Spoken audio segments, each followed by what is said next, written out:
Hi, my name is K.Thomas, W1DED. Today I'm joined by Tim Shoppa, N3QE. Tim is the former contesting columnist for the CQ magazine, and he's got a real focus on analytics and statistics. We'll get into more of that later. Welcome to the show, Tim. Thanks for having me, Kevin. So, Tim, before we get started, I always am curious about how people got their start in ham radio. So let's begin there. How did you get started, and when did you first get licensed? I was first licensed in '78. I was 11 years old. Immediately prior to me, sort of discovering ham radio and getting the novice ticket, there was the 1970s CB craze, and I think that sort of got me interested in the concept of radio. At the same time, CB wasn't, what actually happened on the CB wasn't interesting to me. So, I'd always tinkered with junk and miscellaneous electronic stuff whenever I could.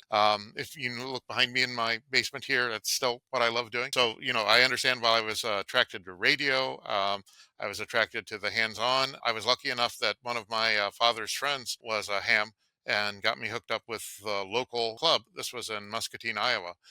Got me hooked up with the local club where, along with everybody else in many other age ranges, I was a 10-year-old taking part in the novice class and getting highly encouraged by everybody in the class. It was a great environment to learn in. At the time, CW was an important thing. My father's friend, he was Alpha Bravo Zero Mexico A-bomb. Vern Lang, he was the town jeweler, and he had a real passion for CW too. I'm really glad that that's something that I can continue on.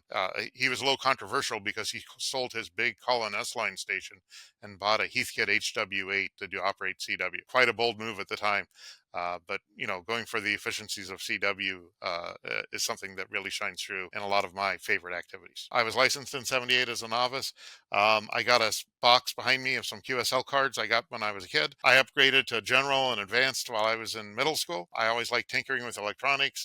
I explored the digital mode of the time, RIDI, by building myself my own decoder encoder hooked up to my Apple II computer, and I occasionally got on for contests, including Novice Roundup. But I have to admit, I wasn't that big into contesting until much later in my life. So, as I said in the opener, you were the contesting columnist for CQ magazine. So, clearly, at some point, you got very involved with contesting. The slippery slope for me was discovering that with the advent of Logbook of the World and other various electronic programs, I didn't have to use my hand scrawled paper log anymore.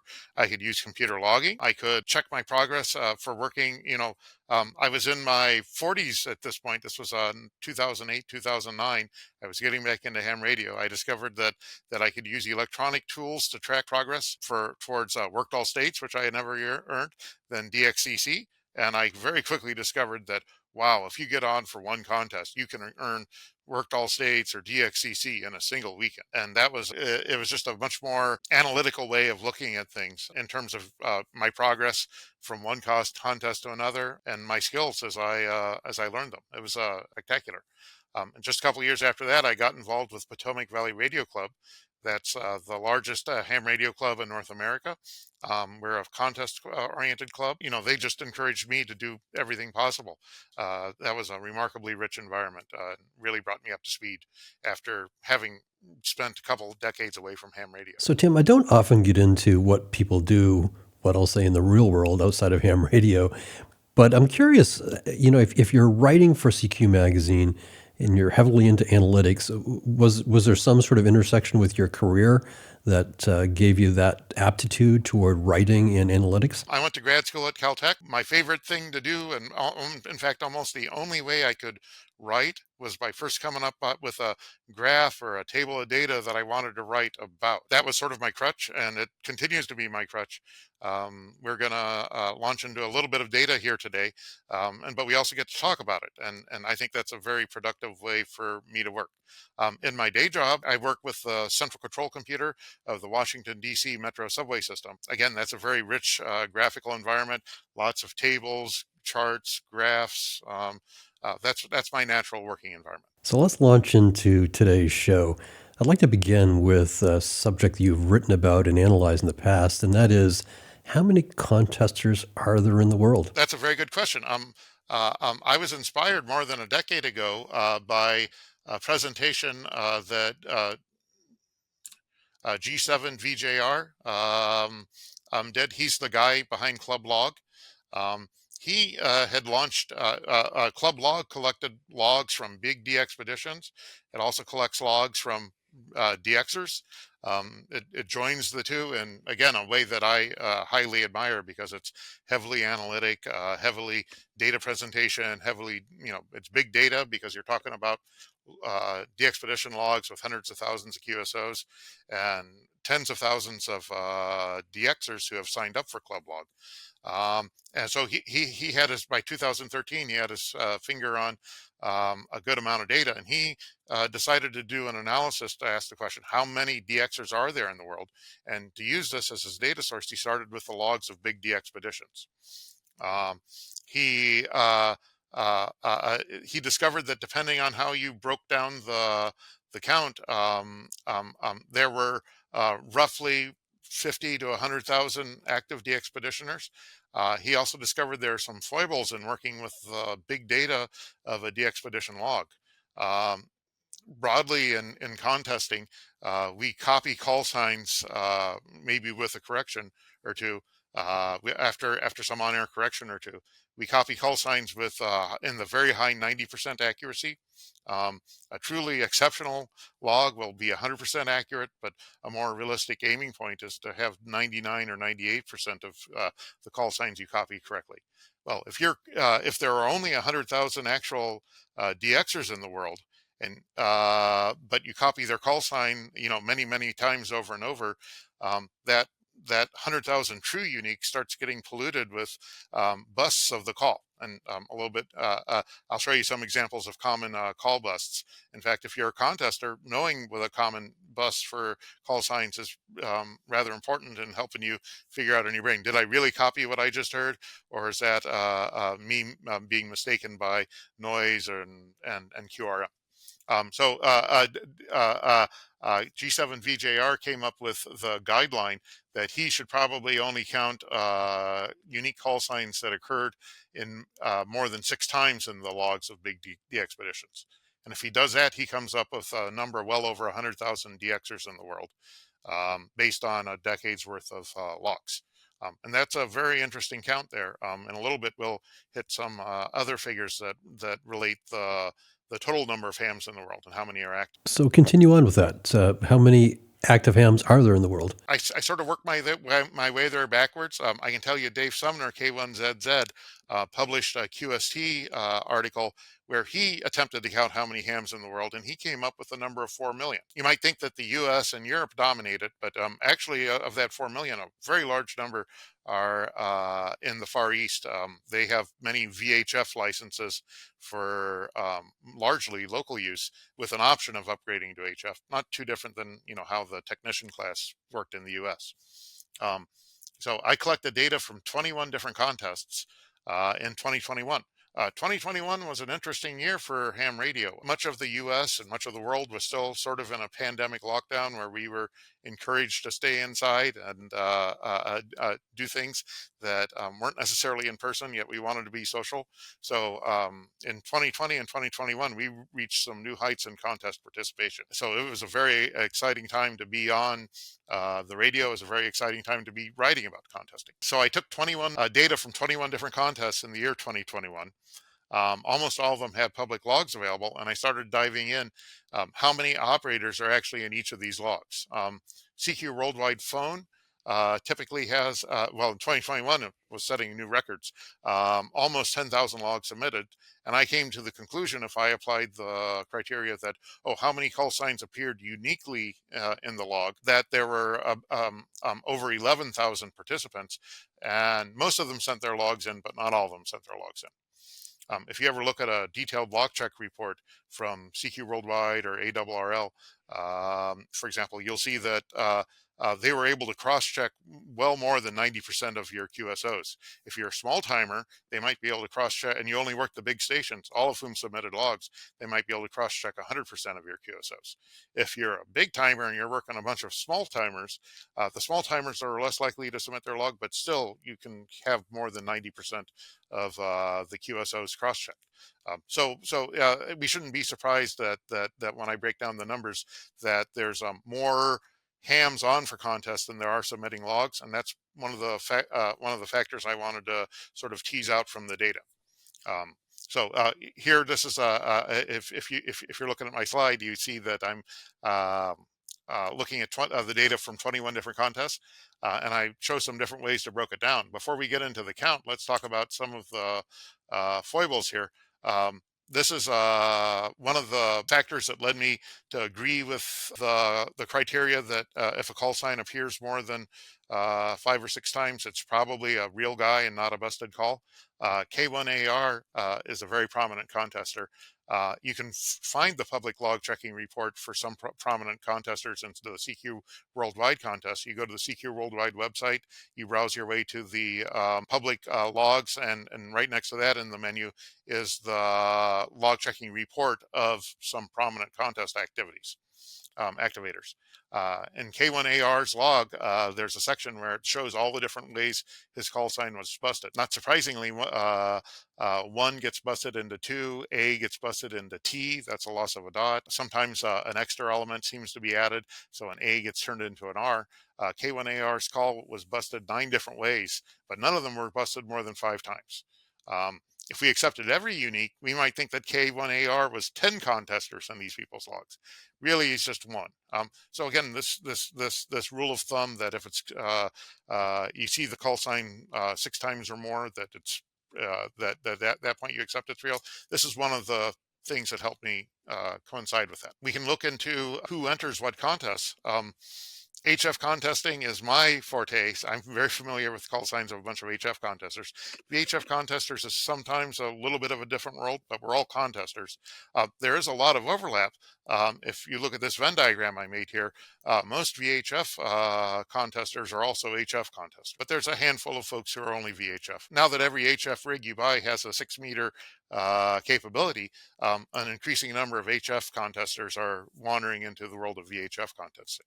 So they're a little bit distinct worlds, but there's a lot of overlap. You can also look at the data and pull out how many operators were on for how many different modes. So if I take the HF contests, almost all the contests I listed were single mode only. They were CW, sideband, or RIDI or digital.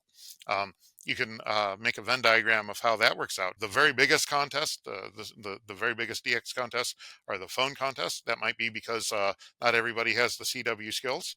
At the same time, close behind is the number of guys who get on for CW contests. And then lagging in third, in part because it requires more technical preparation, is the digital and RIDI mode. This Venn diagram shows the breakdown. And of the contesters who were on in 2021, 2,748 were on for contests in all 3 modes. And that's a good chunk of them. But if I had to find the biggest bucket in this Venn diagram, it would be the guys who are only on for phone contests. So finally, let's take all these different figures that I've gotten here. I was particularly inspired by the Drake equation. It's a highly hypothetical equation. There's some factors that we know in the Drake equation, which is an attempt to write down, well, how many intelligent civilizations are there in the galaxy? Some of the factors we know pretty well, like how many stars there are in the Milky Way. We think we know the breakdown of what stars might have planets versus not planets. We think we can make some guesses, and they're largely guesses at this point, as how many planets might be able of having some form of life that we'd recognize. Then we can try to figure out some other factors, what fraction of planets develop life, what fraction of planets that develop life develop intelligent life, and how long an intelligent civilization exists on a planet and might be picked up in the radio waves, for example. So that's the Drake equation, and it's a very hypothetical equation. There's a couple factors we know. There's a lot of factors we don't. I decided to write down the Drake equation for contesting and came up with some fractions and some overall numbers. Like I said, K1ZZ had previously come up with an estimate of about 4 million licensed hams in the entire world. That's this big H factor. Then we worked into, well, how many of those licenses have usable contesting privileges? Licensing doesn't work everywhere throughout the world. In the US, no matter what your license class is, you could get on for a contest, but that's not true necessarily with every license class in the world. So I arbitrarily set that to 0.5. That's largely a guess. A lot of these factors are guesses, but I think we can try to pin things down. Then we can look into the fraction of radio amateurs owning or with access to a contest capable station. There's a lot of licensed hams in the U.S. who don't currently have a station. Maybe they had one. Maybe they're just aspiring to own one. But they don't currently have one. Then you have to look at the factor of what fractions of hams with stations get on for at least one contest each year and would have appeared in that 2021 log sample I took. I made an estimate that was 1/10 of all hams. And then finally, the fraction of contesters who get on, not all of them submit logs. Here I estimated the majority of them submit logs. And we can argue about how these different fractions scale out, but this is how I get from 4 million licensed hams to 29,000 hams who were on for contests in the year 2021. Like I said, it's an exciting time to be in contesting. The number of contesters is growing. The number of licensed hams is growing. There are some increasing factors that make it difficult to be on the air. HOA limitations in the U.S. are a very strong factor. At the same time, folks get out and they POTA activations are just incredibly just an incredibly fast growing segment of ham radio. Some of those guys are getting on for contests too, so that's really helping with the growth. There are contesting clubs that help grow it, and there's organizations like CW Ops that help teach hams new modes to activate, like CW, which is a great idea as well. So it's just an exciting time to be in ham radio. So Tim, I'm curious about the 29,000 that you get from your use of the Drake equation and how that matches up with the logs that were submitted in 2021. How do those two numbers kind of interplay with each other? If you added up the number of operators listed in each contest and then started looking at the intersection between the different contests, you would discover that a lot of those 29,000 hams were on for a couple different contests. Of the 21 contests that I analyzed, there's only a handful of hams who are on for more than 15 of them. But if you set the threshold, did they get on for the big 4 contests or the big 6 contests, CQ Worldwide, phone and CW, ARRL DX phone and CW, and WPX phone and CW. A lot of hams got on for several of those. That sort of says how important contesting is to people. I was on for not all 21 of these contests. I think I was on for 16 or 17 of them. So that puts me at the extreme upper edge there. But a more average ham might be on for just a couple of the contests. So break that down for me. The 29,000 estimated contesters, how many roughly would be considered serious contesters and compete in 15 or more? Well, that's an interesting question. Some of the most serious contesters only get on for 4 contests a year. The big 4, the ARRL DX, CQ Worldwide, and CQ WPX, which would bring us up to 6. So there's a very real spectrum there. You got the very serious contesters who get on for only the very biggest contests, and then you got the guys who are a little more like me, who aren't necessarily a big name in contesting, but are very enthusiastic about it and get on most weekends of the year for some form of contest activity. And we mostly send in logs. So there's a very wide gamut there. Of the 21 contests, I found one local ham, Art K4FTO, who was on for 19 of them. You wouldn't normally think of him as a world's leading contester, yet he's on for an amazing number of contests each year. He's a member of PVRC, long-time enthusiast. You'll rarely see him at the top of the contest record score, but there's more to contesting than just setting big scores. And most people are in contesting because they want to work credit for awards. That was my slippery slope into contesting. They might be into contesting because they enjoy the intense activity on the air. They might be into contesting to look at their improvement, not necessarily relative to the rest of the world, but their skill improvement year to year themselves, or from contest session to contest session. So while there's the big contesters, I would estimate from the WRTC qualifying positions. There's 58 or 60 teams. For most of them are highly competitive. I would say there's 1,000 highly competitive contesters who think about their position in the world and get on for multiple contests each year as a result. So Tim, I want to try to summarize some of these numbers, and this is really a statement, but really a question also. What I'm hearing is K1ZZ did his analysis and thought maybe 4 million ham radio operators around the world. I'm curious how that looks today, in your opinion. I'm hearing roughly 100,000 dxers and then 29,000 contesters, and out of that, 1,000 really serious contesters. Are those numbers consistent? I think so. Again, all the numbers are growing over time. More licensed hams in the world, more contesters. The one thing that worries me, and like I said, there's a couple ways around this, is the ability to set up a station after you're licensed, to set up a station that you'd enjoy contesting, even in just some limited form. HOA limitations are a big limitation on that, and so that's sort of one of the things we're battling against. It's very easy to be upbeat about contesting. It's just a widely growing field, and I think that through talking about contests more will help drive more people into contesting. So I think that's a great attitude there. So, Tim, this is really interesting stuff, and I really appreciate you joining me to talk about it. But since I have you, I know you've also done a lot of work with analysis of logging programs.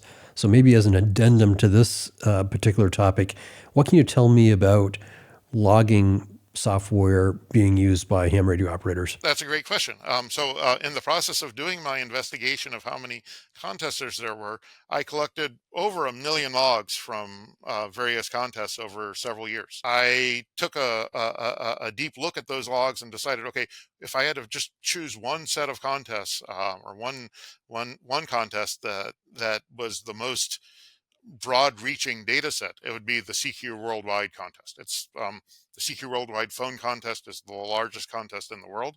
It has up to 10,000 entrants each year. CQ Worldwide CW has almost as many entrants each year. And that was the data set I chose to dive into for an analysis of of what logging software has been in use. The public logs are widely available for many contests. CQ Worldwide's committee set the standard by first publishing public logs in 2005. And they have the biggest data set. That was another reason why I was drawn to their data set for analyzing what loggers are used by different by contesters. And of course, it's evolved over time. When you submit your Cabrillo log to a contest sponsor, there's a line in there that says created by. That's the name of your logging program. It also includes a version number. I didn't go as deep as diving into the version. There's a set of almost 10,000 logs in recent years times 16 years. So several 100,000 logs went into this analysis. And I can look over time at the popularity of different logging softwares. This chart here shows not just the growth of CQ Worldwide as a contest. It grew from just over 8,000 submissions total between CW and phone in 2005 to having almost 20,000 submissions in the year 2021. So we see the growth of overall contesting in this chart. We also see here the growth and decline of some contesting programs. In 2005, substantial numbers of contesters were still using contesting programs CT and WriteLog. CT has almost completely died out since 2005. All the conventions sent by CT back in the 90s still live on today, but it itself isn't being used very much. WriteLog was very popular in 2005, not so much today. There was an up-and-comer in 2005, N1MM logger. And since then, N1MM logger has just grown and grown and grown. It's currently the most popular logger in the world. And then there's a number of other ones behind it, each of which has their own, geographic is popular in a certain geography or with a certain subset of users. So I took the logger usage by continent in 2021. In the world average, you see that N1MM is the leader. N1MM is used worldwide. It's more popular in North America than it is in Europe or Asia, but it's used. It's the most popular most popular contest logger in each of those continents. N3FJP is a set of loggers that is sold sort of appealing to beginning contesters. And it has very few users outside of North America. I can tell you that some of these contesters, in particular N1MM, the developers of that have put a lot of emphasis into internationalization of their software. Not every software developer has done that. So if we want to look for another one that has a particular geographic specialty, that would be C-Test Win. That's very popular in Asia, but not so popular worldwide. It's a Japanese package. I know very little about it, but you can Google the term and you can look and see. It's got great Japanese language support in it. There's a number of other ones here. QAR test is very popular in Italy. I think that's IK2QAR. who wrote it. dxlog was very popular in Europe, but I can tell you it's picking up in worldwide usage as well. If you want to know what are the very topmost contesters in the world using as their loggers, we can look at the WRTC logger usage, which is held every 4 years, and how that's evolved. N1MM has picked up, and WinTest has markedly gone down in usage. Sort of the up and comer, like you saw in the other charts I showed, was dxlog. dxlog is very increasingly being used by high-end contesters. Well, Tim, this is all fascinating, and I really appreciate you joining me today. Hopefully you'll come back sometime soon. And I love these deep dives into analytics. I think there's a lot of anecdotal information about what goes on in ham radio, but you're the first person I've met that's actually digging into the data to try to come up with some accurate analysis. If you're a detail-oriented person, there's a vast amount of big data out there for you to peruse. There's 10,000 CQ worldwide scores published each year. Each of those guys logged hundreds to thousands of QSOs. It's a very rich data set for examining how contesters make decisions and how ham radio is used around. I've been talking to Tim Shoppa, N3QE. Clearly, he's very engaged with analytics and statistics, and I think there's a lot we can learn from him. Please visit his QRZ page and stay in touch with him.